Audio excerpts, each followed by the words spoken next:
Hi, I wanted to give you a quick introduction to understanding hydraulic circuits. Basically, I want to start with a couple of major components that you'll be seeing again and again in our hydraulic circuits. This one here is a single acting hydraulic cylinder. I've shown you a couple of different ways of drawing that same thing. And a cylinder is really a piston with a shaft, and a hydraulic fluid goes ahead and pushes that piston up and down, or left and right in this case, along that cylinder wall. So basically the fluid port is where we're going to be putting that high pressure hydraulic fluid or pressurized air in a pneumatic system. And then the piston and shaft are shown here. Looks like a sideways letter T, and you can see that the piston would be that ring that fits snugly into that cylinder. And then finally, the bottom two diagrams have a spring.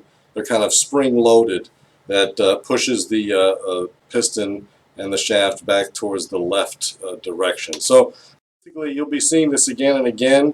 So what happens when we apply fluid pressure to that single-acting hydraulic cylinder? Well, it pushes it to the right there. So it pushes that piston and the shaft that's attached to it over to the right. What happens if we were to put a suction and remove that fluid from that same fluid port? Well, just as you'd imagine, the piston now will move to the left because the fluid is being removed.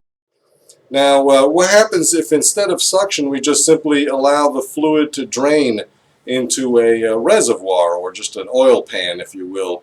What's going to happen there? Well, the piston is still going to move to the left because that's what that spring is doing. It's spring-loaded.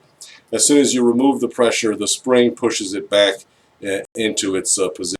And we call that the unactuated position. In other words, when we're not applying fluid pressure, it's kind of the relaxed position of that spring. So we always draw our symbols. Whenever we draw circuits, we always draw them in the unactuated position.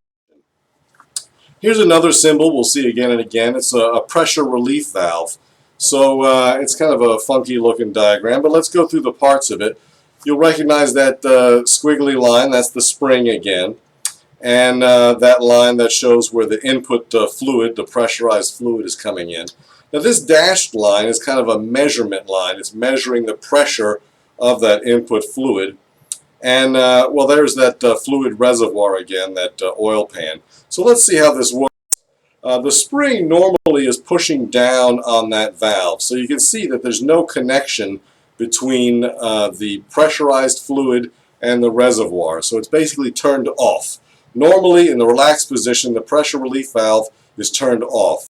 But if sufficient pressure were to build up on the left-hand side of the circuit, then that little dashed line would supply some pressure to counteract the strength of the spring that's pushing down, and it'll push upwards and make the connection, so that if there's too much pressure, we allow that pressure to escape and drain into the oil pan, or just basically into the air if it was a pneumatic system using pressurized air.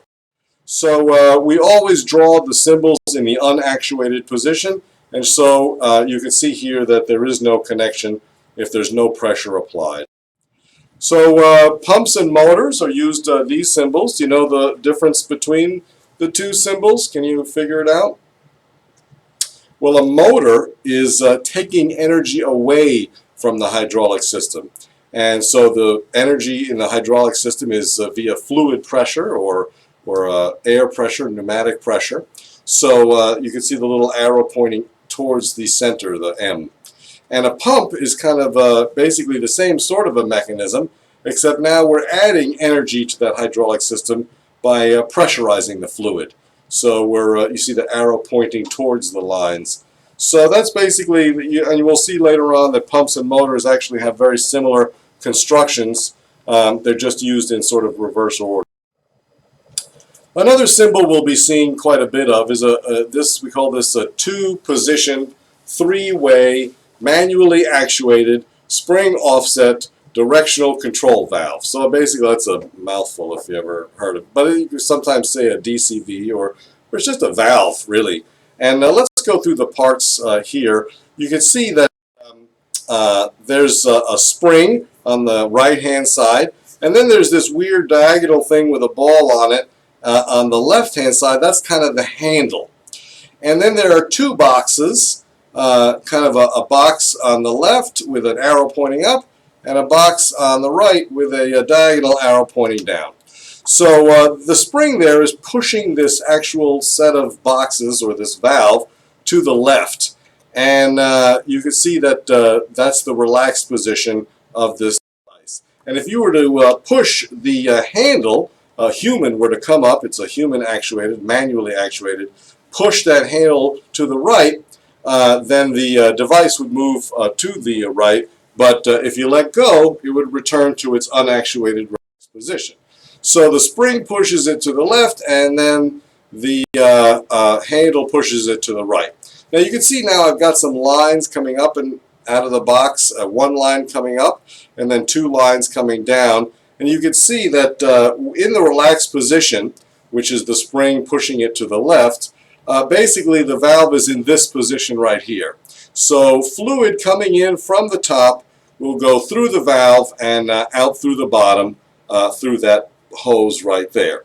And then if we go ahead and push the handle, basically manually actuate it, push it to the right, you'll see that those same hoses are now connected to a different position, the second box of that valve. And here now the pressure would be coming up from the bottom through the valve and out through the top.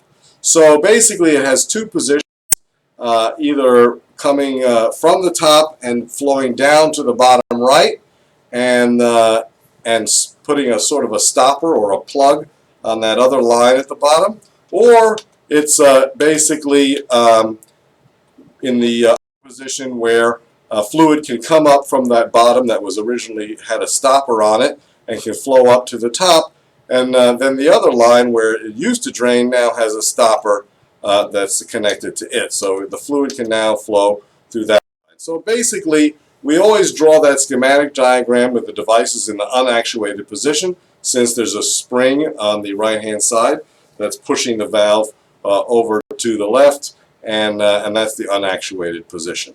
So why do we call it a three-way when there's really only two possible positions on the valve? It's because the name of the valve is depending on how many hoses you'd need to connect. So this one, you need to connect 3 hoses to that valve, and that's why we call it a three-way. There's 3 hoses attached to the valve.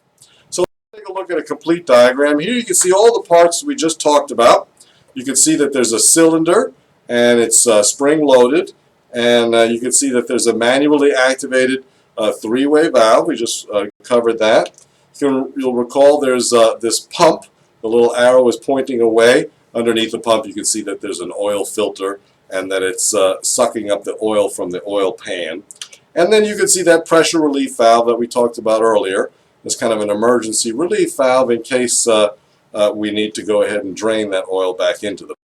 So basically that's really the two-position three-way DCV, and basically you're putting the handle in 2 different positions, moving the piston either to the left or to the right depending on the 2 positions.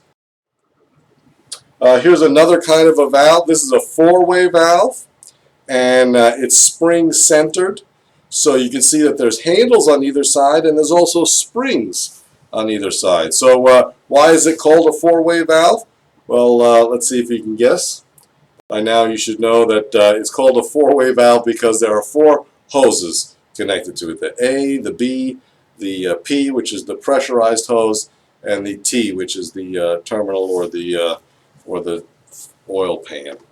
And then the springs kind of make it the center position is the unactuated position. We always draw them in the unactuated position. Those springs kind of keep it centered, so you can either push it to the left or push it to the right manually, but if you let go of it, it returns back to the center. Double-acting hydraulic cylinder is one without a spring. Instead, it's got fluid connections on both the left and the right side, so we can use fluid pressure to move that piston either left or right.